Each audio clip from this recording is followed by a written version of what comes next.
नमस्कार, आप देख रहे हैं वीके न्यूज। मैं हूं सुनील राउत। पाकिस्तान में धड़ाधड़ आतंकियों को ठोका जा रहा है, लेकिन आतंकी है कि सुधरने का नाम नहीं ले रहे। लगता है इन्हें जन्नत जाने और 72 हुरों के कुछ पास जाने की कुछ ज्यादा ही जल्दी है। पाकिस्तान तो छोड़िए, भारत में भी कुछ उपद्रवी तत्व ऐसे हैं जो जन्नत में जाने का ख्वाब पाले हुए हैं और वो इस साजिश में लगे हुए हैं कि भारत में वैसे ही कुछ किया जाए जैसे वो पहला कर देते थे। 2-4 धमाके कई कर दिए, कई बम फोड़ दिया। लेकिन 2014 के बाद से, जब से नई सरकार सत्ता में आई है, इन आतंकवादियों के लिए, इन आतंकियों के आकाओं के लिए बड़ा मुश्किल हो गया है और उनके हर प्लान फेल हो जाते हैं। प्लान तो बनाते हैं, योजनाएं बनाते हैं, लेकिन योजनाएं बनी की बनी रह जाती है और पहले ही इनके सारे किए कराए पर पानी फेर दिया जाता है। जांच एजेंसियां इनको धर लेती है। अब कुछ दिन पहले ही आपने सुना होगा कि महाराष्ट्र के एक पड़गा गांव से कैसे आतंकियों को पकड़ा गया था, फ्री जोन घोषित किया गया था और वहां पे किस तरह से भारत को दहलाने की एक साजिश रची जा रही थी, उसका भंडाफोड़ जांच एजेंसी ने किया था। अब जब पाकिस्तान से खबर आ रही कि लोगों को ठोका जा रहा है, तो भारत में भी जांच एजेंसियां सक्रिय है और आज सुबह सुबह ही 4 राज्यों के 19 ठिकानों पर एनआईए ने छापेमारी की और 8 आईएस के खूंखार आतंकियों को गिरफ्तार कर लिया। इन्होंने प्लानिंग कर रखी थी भारत में कुछ धमाके करने की। चुनाव आने वाले हैं। वो एक शायर साहब थे, उनकी शायरी थी बड़ी कभी कभी याद आ जाती है कि सीमा पर बहुत तनाव है क्या, जरा पता तो करिए चुनाव है क्या। तो ये वो शायर महोदय बड़े फेमस थे, इंदौर के शायर थे और वो इस तरह की शायरियाँ बनाया करते थे।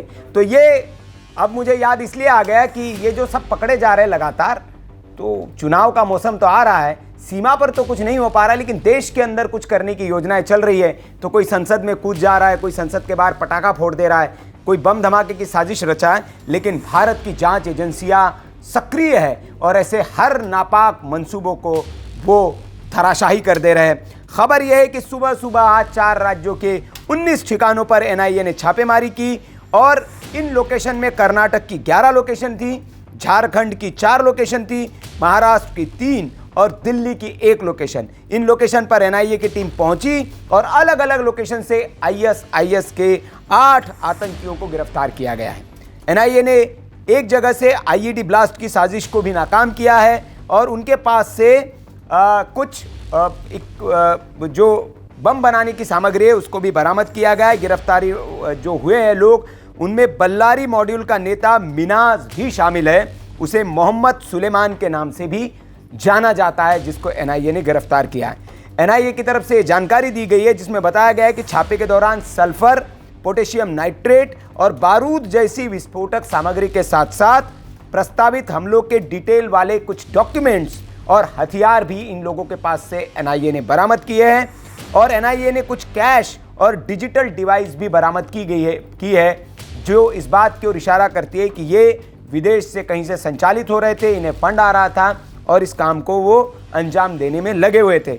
बातचीत के लिए ये एक आईएम नाम की ऐप है, उसका इस्तेमाल करते थे। इसका खुलासा भी एनआईए ने किया है कि आतंकवादी जब एक दूसरे से बात करते थे तो आईएम ऐप का इस्तेमाल किया करते थे और इन लोगों ने विस्फोटक सामग्री का इस्तेमाल करने के लिए आईईडी या तत्कालीन विस्फोटक उपकरण बनाने की योजना बनाई थी, जिसके जरिए ये लोग आतंकवादी हमलों को देश में अंजाम देना चाहते थे।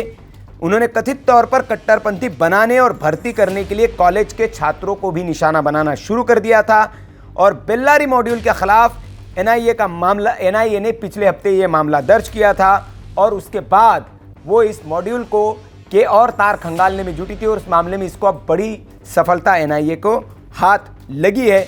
अभी कुछ दिन पहले ही एनआईए ने महाराष्ट्र में 40 से ज़्यादा जगह पर छापेमारी की थी, जिसमें से एक पड़गा भी जगह थी और 15 आतंकियों को वहाँ से गिरफ्तार किया था जो वहाँ पर कट्टरपंथ की शिक्षा देकर उस गांव में सेंटर बनाकर युवाओं को भर्ती करते थे और बरगलाते थे। ये 9 दिसंबर को इस छापेमारी को अंजाम दिया था एनआईए ने और अब कर्नाटक और बाकी जगह पर, दिल्ली, कर्नाटक, झारखंड, इन बाकी जगह पर एनआईए ने आज बड़ी कार्रवाई की है। तो एनआईए सजग है, जांच एजेंसियां सजग है और जो लोग इस देश में इस तरह के मंसूबे पाल कर भारत के खिलाफ साजिश रच रहे हैं, ऐसे कट्टरपंथियों को उनके सही जगह पहुंचाने में वो ज़रा भी देर नहीं कर रही है।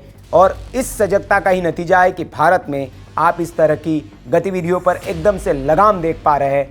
वरना यही दाऊद जिसके बारे में आज खबर आई थी, उसने एक बड़ा बम ब्लास्ट करके सैकड़ों लोगों की जान ले ली थी और हज़ारों लोग उस हमले में घायल हो गए थे और तब बम ब्लास्ट होना भारत में एक आम बात हो गई थी। लेकिन अब देश की सुरक्षा एजेंसियां चौकन्नी हो गई हैं और ऐसे आतंकवादियों आतताइयों पर उन्होंने लगाम कस के रखी हुई है। और इसी का नतीजा है कि प्लानिंग सिर्फ बनती है, कागज़ों पर प्लानिंग बनती है, उसको एग्जीक्यूट करने से पहले ही इन दरिंदों को दबोच लिया जाता है। इस खबर पर आपकी जो भी राय हो कमेंट करके हमें ज़रूर बताएं। वीडियो अच्छा लगा हो तो लाइक करें, शेयर करें और ऐसी खबरों के लिए आप देखते रहिए वीके न्यूज़। बेल आइकन ज़रूर दबा दीजिए ताकि चैनल्स के वीडियोज़ के नोटिफिकेशंस आपको लगातार आपके मोबाइल पर मिलते रहें।